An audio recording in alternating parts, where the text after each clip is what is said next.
स्यावर रामचंद्र की जय। उमापति महादेव की जय। पवन सुत हनुमान की जय।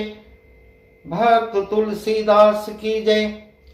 श्री रामचरितमानस बाल कांड में वह प्रसंग हम आपको सुना रहे हैं जब जनकपुरी में धनुष यज्ञ का आयोजन हुआ। उस धनुष को भगवान श्री राम तोड़ते हैं और इस प्रकार मां सीता और भगवान के श्री राम का विवाह होता है। वही प्रसंग चल रहा है, वही प्रसंग हम आपको सुना रहे हैं। इस प्रकार राजा जनक जी अपने संदेशवाहक राजा दशरथ जी के पास भेजते हैं और दूत भेजते हैं। दूत जाके समाचार बताता है और उस दूत से राजा दशरथ जी राम और लक्ष्मण के कुशल पूछते हैं।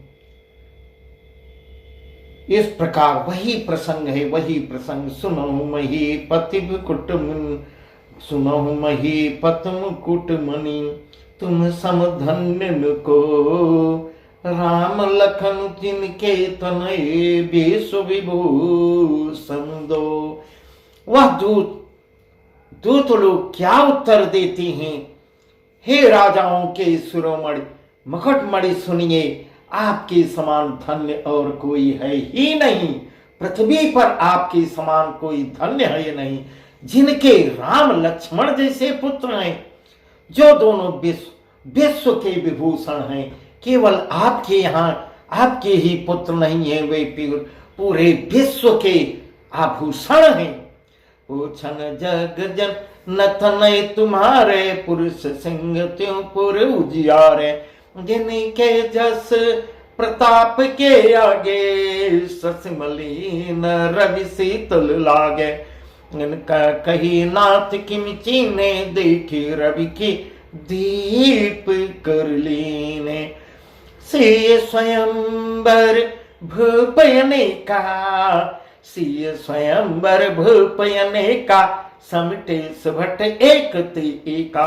इस प्रकार ऐसे उत्तर दे रहे हैं दूत लोग। आपके पुत्र पूछने योग्य नहीं है, वे पुरुष सिंह तीनों लोकों के प्रकाश स्वरूप हैं।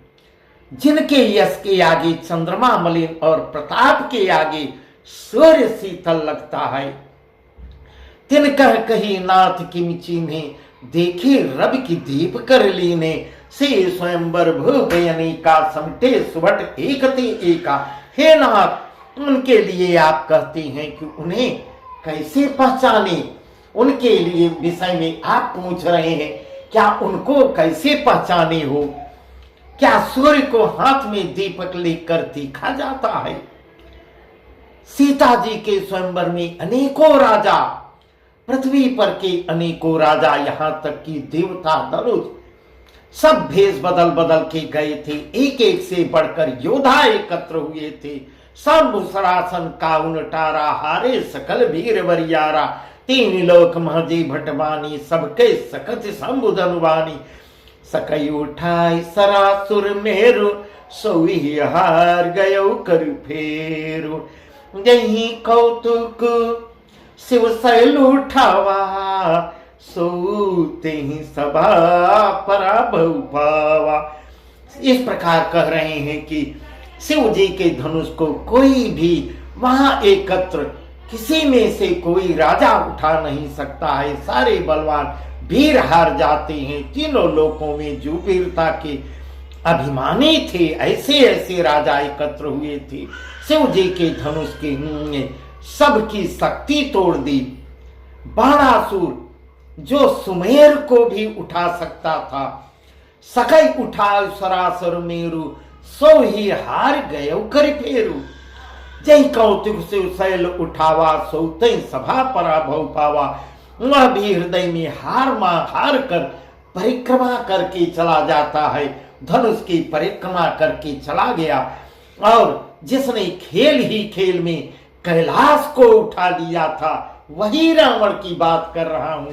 वही रावण जय कौतुक शिव शैल उठावा, सोते ही सभा पराभव पावा।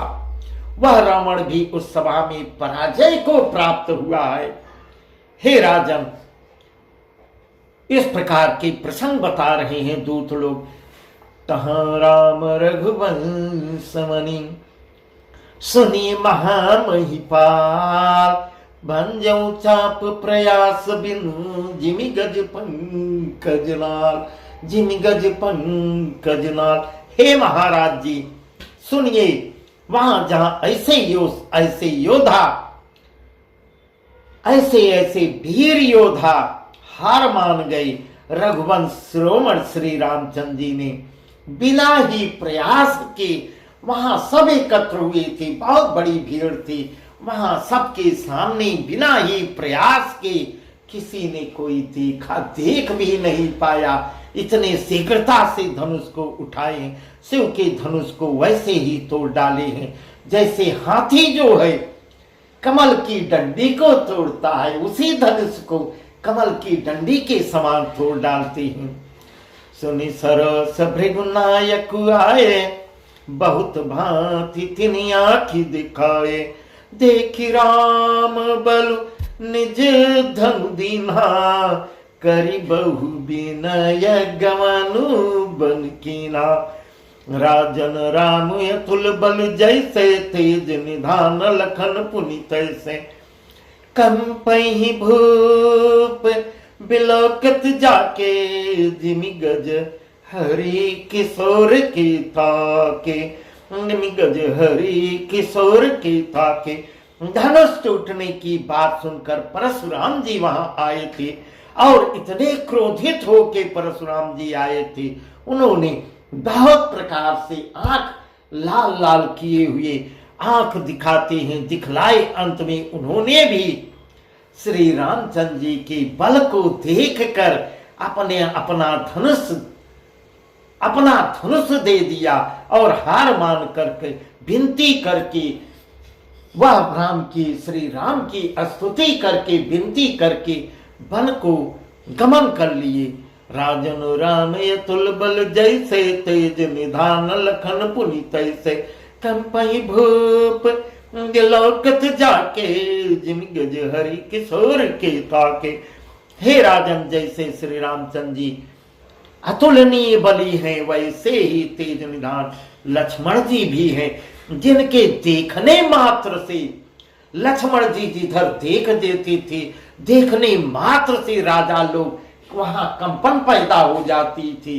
राजा लोग इतने वीर राजा लोग उनके डर से छिपने लगते थे, जैसे हाथी के बच्चे के ताकने से, हाथी सिंह के बच्चे के ताकने से कांप उठते हैं।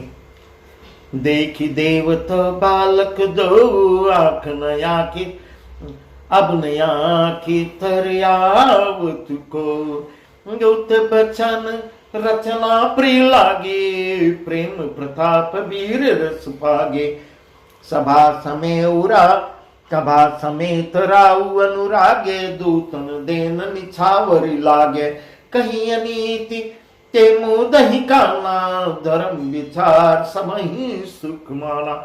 हे देव, आपके दोनों बालकों को देखने के बाद अब आंखों के नीचे अब ऐसा दूत वर्णन कर रहा है। हे राजन, दोनों बालकों को देखने के बाद आंखें में, इन आंखों से कोई अच्छा लगता ही नहीं, हमारी दृष्टि पर कोई अच्छा नहीं लगता। प्रेम प्रताप और वीर रस से टगी हुई दूतों की वचन रचना सबको बहुत प्रिय लगती है। सभा समीत राउ अनुरागे, दूतन धीन निछावरी लागे, कही नीत ते मुदहि काना, धर्म विचार समय सुखमाना। सभा सहित वहां एकत्रित सभा में सभी राजा प्रेम मग्न हो जाते हैं। अपनी राजा बैठी अपनी सभा में प्रेम मग्न हो गए और दूतों को निछावर देने लगते हैं। उन्हें निछावर देते देख कर यह नीति विरुद्ध है ऐसा कहकर दूत अपने हाथों से कान मूंदने लगे। धर्म को विचार कर उनका धर्म युक्त बर्ताव देखकर सबको अच्छा लगा है। तब उठ भूप वशिष्ठ कहूं दीनी पत्रिका जाय, तब उठ भूप वशिष्ठ कहूं दीनी पत्रिका जाय, कथा सुनाए गुरई सब सादर दूत बुलाए, सादर दूत बुलाए। तब राजा उठकर वशिष्ठ जी के पास, गुरु जी के पास जाकर उन्हें पत्रिका देते हैं और आदर पूर्वक दूतों को बुलाकर सारी कथा गुरु जी को सुनाते हैं। सुनी बोले गुरियत, सुनी बोले गुरियत सुख पाए, पुण्य पुरुष कहु मही सुख छाए। जिमि सरिता सागर मह जाही, यद्यपि थाई कामना नाई। तिम सुख संपत्ति बिनय बुलाए, धर्मशील पै जाई सुबाए। तुम गुर विप्र धेनु सुर सेवी, तस पुनीत कौशल्या देवी, तस पुनीत कौशल्या देवी। जब गुरुजी सब समाचार सुनते हैं, समाचार सुनकर बहुत ही सुखी सुख का अनुभव कर रहे हैं और बोलते हैं, पुण्यात्मा पुरुष के लिए पृथ्वी सुखों से छाई हुई है, जैसे नदियां समुद्र में जाती हैं। यद्यपि समुद्र को नदी की कामना नहीं होती, समुद्र यह नहीं चाहता कि नदियां आए, उसको उसकी कोई इच्छा नहीं होती है, पर भी अनिच्छा से वह अपने में समाहित कर लेता है। तिम सुख संपत्ति भी नहीं बुलाए, धर्मशील पै जाए सुभाए। तुम गुर विप्र धेनु सुर सेवी, तस पुनीत कौशल्या देवी। ऐसे ऐसे वचन गुरु वशिष्ठ जी कह रहे हैं। वैसे ही सुख और संपत्ति बिना ही बुलाए स्वाभाविक ही धर्मात्मा पुरुष के पास आ जाती है। हे राजन, इस प्रकार राजा दशरथ बहुत धर्मात्मा राजा थे। तुम जैसे गुरु ब्राह्मण गाय और देवता की सेवा करने वाले राजा हो, वैसे ही पवित्र देवी कौशल्या भी हैं। सुकृति तुम समान जगमाही, भयउ न है को होने उनाही। तुम थे अधिक पुण्य बड़का के, राजन राम सरिस जाके। हे राजन, तुम्हारे समान पुण्यात्मा जगत में कोई हुआ ही नहीं और न आगे भी होगा। इस प्रकार ऐसे वचन, ऐसे आशीर्वाद गुरु वशिष्ठ जी दे रहे हैं राजा दशरथ को।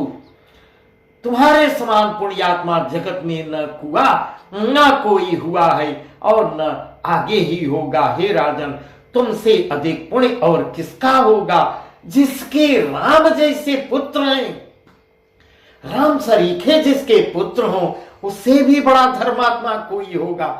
गुरु वशिष्ठ तो सब जानते थे कि सीधे नारायण ने इनके यहाँ अवतार लिया है, राम सीधे नारायण है। वह तो गुरु जी जानते थे। वीर विनीत धर्म व्रतधारी, गुण सागर बर बालक चारी।